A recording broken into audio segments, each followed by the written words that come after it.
Hey, peeps, locking down the truth with Marcy Locke and Dallas Michael Sear, Ignite Purpose. sweet.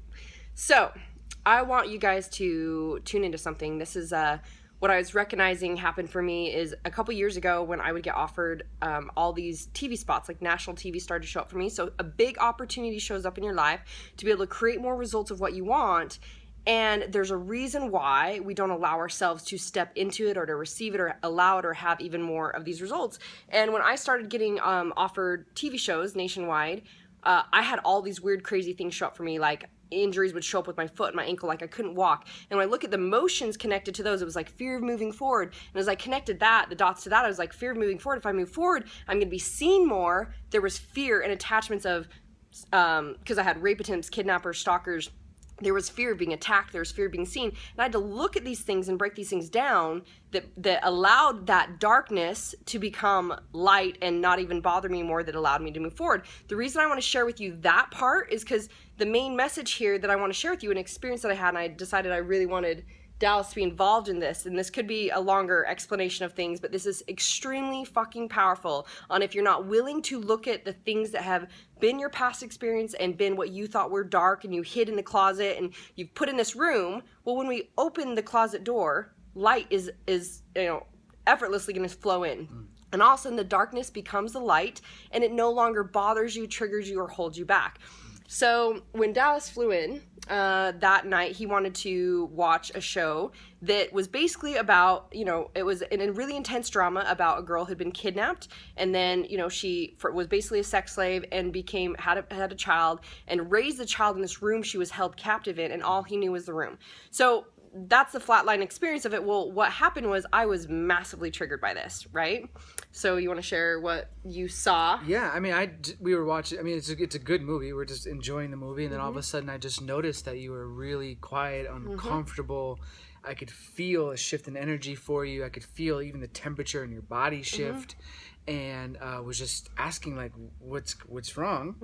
And that's when we started to explore. Anyway, yeah. So we finished the movie, and I just was like, "Wow!" I just notice like really heaviness in my chest. And so that's the first thing, is you're going to become aware that something's off. You don't feel good anymore. And I was like, so maybe I'm just like really sad. What triggered me first off, and I thought, was I'm really sad that actually exists. It's in the world.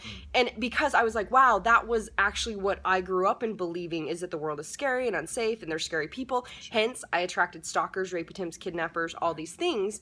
And as I leaned into it more, I actually got to, it's just allowing, see the feelings there. If I just run past it and I, was afraid to like be vulnerable or be seen or to share with him, I wouldn't allow the stuff to come up. Suppress it, ignore it, not give any voice to it, to be heard and to be seen. So we always talk about being safe, being heard, being seen, being supported, and being loved. And so until it's all those things, it's like when we fight the darkness and we fight these things, if I was just like, oh, I don't feel good, and I just ran past and ignored, I would never allow these things to be broken through that are keeping me from. Now, this is where the connections are. This might be why you are blocking a relationship, blocking, the masculine energy. It might be why you're blocking being seen for your audience, or your message being out and being heard, because there's these deep connections and fears of rejection, judgment, whatever. For me, with that, being attacked or things like that, if you don't look at this stuff, then you don't allow it to actually not exist anymore and allow you to then receive and create the results that you want in your life. So even me creating a voice for it, saying, wow, well, I noticed these are the things going on. And also I had these flashbacks to the 11-year-old girl that experienced the stalker, and I got to tell him some of the experiences, and literally my body, and his hand was on my back. It was like my body started to shake. I had chills. I had like started to sweat and literally like felt my heartbeat. And this is the power of the mind. I had the thoughts, and I'm in a safe room with him, totally safe. And what happens is I'm taken back to the experience, and I'm feeling it in my body, which means it exists inside me. I've taken these emotions and I've stored them inside my cells and my body. And getting to what he was, gave me some great reminders of getting to reframe it, getting to see, be even myself now going and reminding that 11-year-old girl that I'm safe and I'm supported. Yeah. And so let's get a little bit more specific here. So there was an experience when you were a young girl, and family would go off, your kid, brothers and sisters would go to school, mom and dad would go to work, and you would have a moment before you would go do whatever it is for your day, and so you'd get a phone call. So yeah, basically like when the last person would leave my house, all of a sudden it was when I was off track, if you know what that is, like got 3 weeks break out of school. My older sister was going to junior high, I was still in elementary, my older brothers would go to high school, and the moment the last person left the house, phone would ring, and I pick up the phone, and this guy's like, I see you, I'm watching you. Scared the fuck out of me. And as a little girl, I just shut down and like hid in the corner and was so afraid based on a phone call.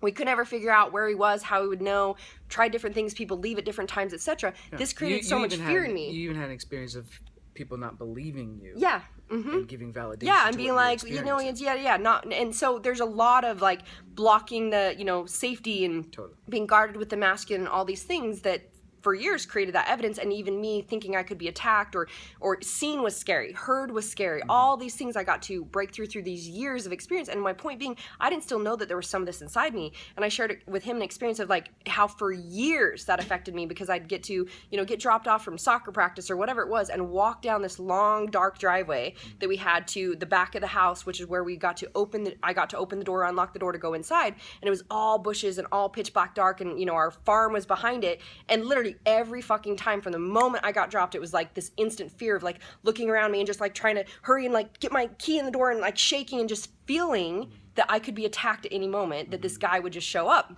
So hence all the years and inner work I've done of being safe, being supported, all these things, and breaking through to allow me to, again, now, like from guys watching me at the gym, it used to be if a guy was staring me down at the gym, I just literally would like shut down and want to run. Now I'm like, fucking take a picture. It'll last longer. Like, I know I'm hot. And that's that part of like, I know I'm safe. I'm the source of my own safety, and I've created that. But see, this trigger brought up for me that I hadn't gotten to really feel that emotion and reframe that emotion and see it. And so what came up for me is through even him giving me some reminders of going back and looking at it this way. And I got to look at it as like, oh my gosh, it was like a phone call. Yeah. Some douchebag just gave me a phone call, and I took on all this fear around it, etc. Yeah, so I mean, it was just some suggestions of going back into the past. You know, we talked about we could do a much longer video, much more detailed video. This could be a whole course. Yeah, time not even being a real thing, and you being able to go back into the past and speak to that little girl who had that experience, who didn't know any better mentally and emotionally to react any differently, who didn't know that she was safe, and then to be able to have that conversation with her and shift what is going on internally in your body, because it shows the power of the mind-body connection, as you mentioned. Yeah. When you that I could talk about it. Something felt it. Get triggered, and you can just feel it, have an actual visceral reaction. Yeah. Because that's what the body does. It stores that trauma in our neurology, and you're able to go back to that and shift it. And I think something important for me that I recognize is because I had several rape attempts and I always fought my way out, right? And so it's like I could handle a physical interaction, but this one was in my mind that I've never felt control over, because I never could see the person or know where they were or all this. And so it was all these years of it's scary to be seen, because then something could happen to me. And just to make those dots and connections, and as we got to voice this, and so this is part of why, I mean, gosh, we could do a whole course on this on co-creation and conscious relationships. We could do a whole course on this and being heard and seen and to manifest like a motherfucker. There's so many connections to this. What I want you to hear is, if you're not willing to see what is and drop the stories attachments to it's bad or it's wrong, because I could have been in a story of like, oh no, I'm sad, or there's heaviness, or this or there's that, I don't want you to see that or be vulnerable, or you could have totally shut down, not allowed us to further investigate and explore what you're experiencing. The story and the detail wouldn't have come up. You wouldn't have moved through it. I wouldn't have understood what you were experiencing and been able to offer support. I would have been frustrated and confused. Right? And as a guy wanting to just fix it, and as a girl being like, you know, I can't share these things, or I don't want to show up a certain way. So this is part of and this is part of all being in the source of your own experience and owning your own experience. There's no judgments or attachments to it. And I got to just even asking for what I want. Can you ask for what you want? And can you be seen and can you be heard? So as I got to share these things and I tuned into it, I was like, I've processed through all these things. Like, I know I'm safe. I didn't even consciously know that this was still there. So what I kept hearing was, you just get to feel this. So you love it. Like, I love that little girl took all these things on, and hence why I attracted kidnappings and rape attempts after this. I mean, the stalker was when I was 11 years old, and after that I had years years of these experiences, of scary experiences, and even guarding the masculine and all these things, where now I'm like, I was looking at it, I'm like, the masculine, to me, I have amazing, beautiful men in my life, and I have the best, most epic men in my life as best friends that I'm so supportive and I'm so safe, and it's always like consistently there for me because I switched and shifted those things, yet I got to feel it.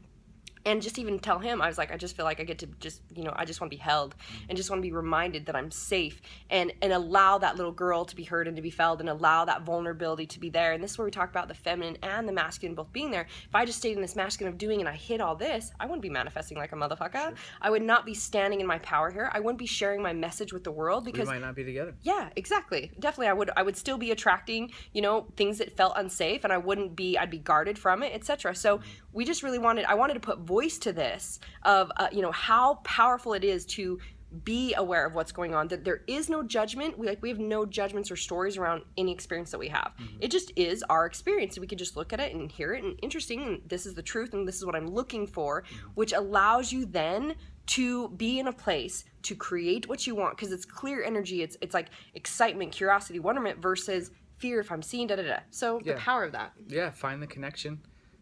Be willing to look at it, and then it has the ability now to move through and shift, and you can then choose so much easier what you want your experience to be after that. Yeah, so this, obviously, guys, this was like an inkling of lots of different things. We knew this would be long, but I felt like it's really powerful for you guys to hear.